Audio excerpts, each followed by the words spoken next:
Harga pembelian impor tersebut apabila dibandingkan dengan harga produksi minyak bumi dalam negeri, terdapat perbandingan pembelian harga yang sangat tinggi.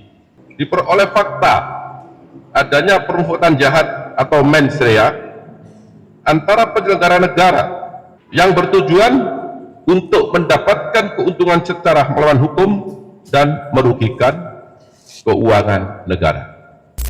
Adapun kasus posisi akan saya sampaikan sebagai berikut. Bahwa pada periode 2018 sampai dengan periode 2023, pemenuhan minyak mentah dalam negeri seharusnya wajib mengutamakan pasokan minyak bumi dari dalam negeri. Dan Pertamina wajib mencari pasokan minyak bumi yang berasal dari kontraktor dalam negeri sebelum merencanakan impor minyak bumi sebagaimana diatur dalam pasal 2 dan pasal 3 Peraturan Menteri ESDM nomor 42 tahun 2018 tentang prioritas pemanfaatan minyak bumi untuk pemenuhan kebutuhan di dalam negeri. Namun berdasarkan fakta penyidikan yang didapat, tersangka RS, SDS dan AP melakukan pengondisian dalam rapat optimalisasi hilir atau OH yang dijadikan dasar untuk menurunkan produksi kilang sehingga produksi minyak bumi dalam negeri tidak terserap seluruhnya, dan pada akhirnya pemenuhan minyak mentah maupun produk kilang dilakukan dengan cara impor. Pada saat produksi kilang minyak sengaja diturunkan, maka produksi minyak mentah dalam negeri oleh K3S sengaja ditolak dengan fakta sebagai berikut.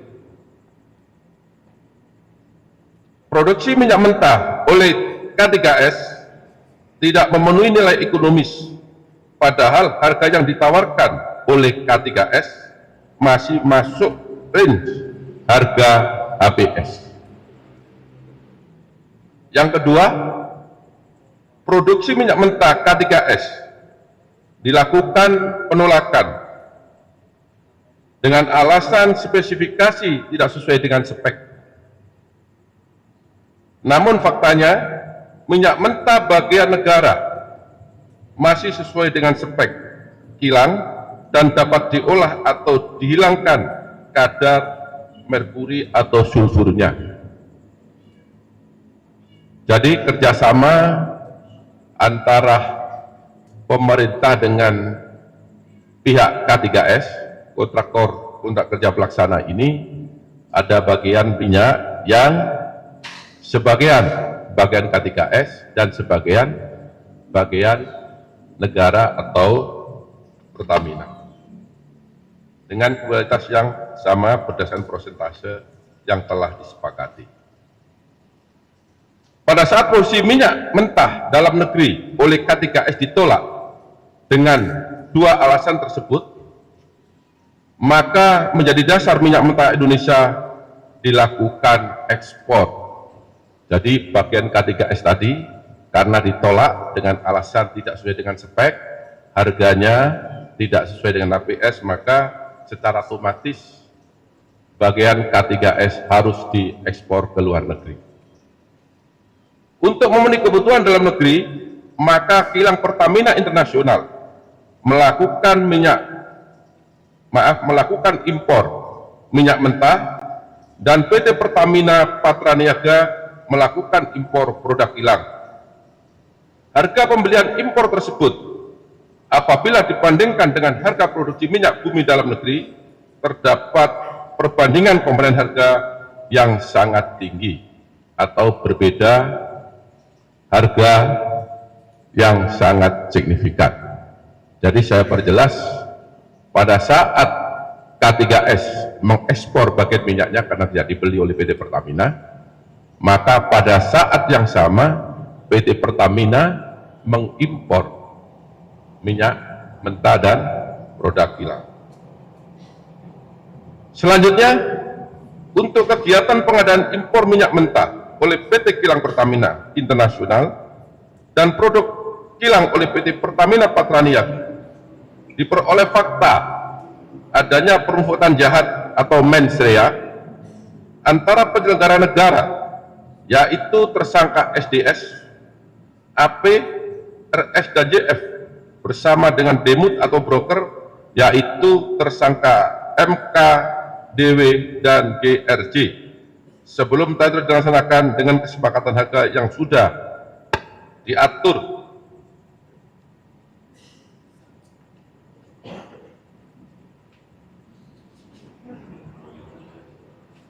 yang bertujuan untuk mendapatkan keuntungan secara melawan hukum dan merugikan keuangan negara.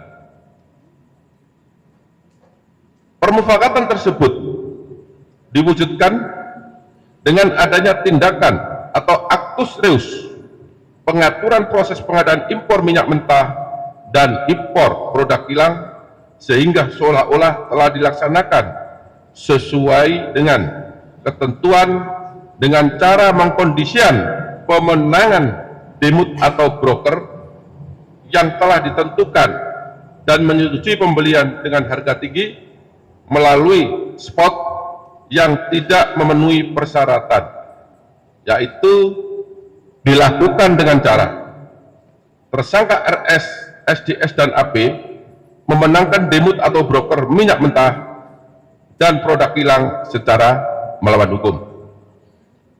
Yang kedua, tersangka DM dan GRJ melakukan komunikasi dengan tersangka AP untuk dapat memperoleh harga tinggi pada saat syarat belum terpenuhi dan mendapatkan persetujuan dari tersangka SDS untuk impor minyak mentah dan dari tersangka RS untuk produk kilang.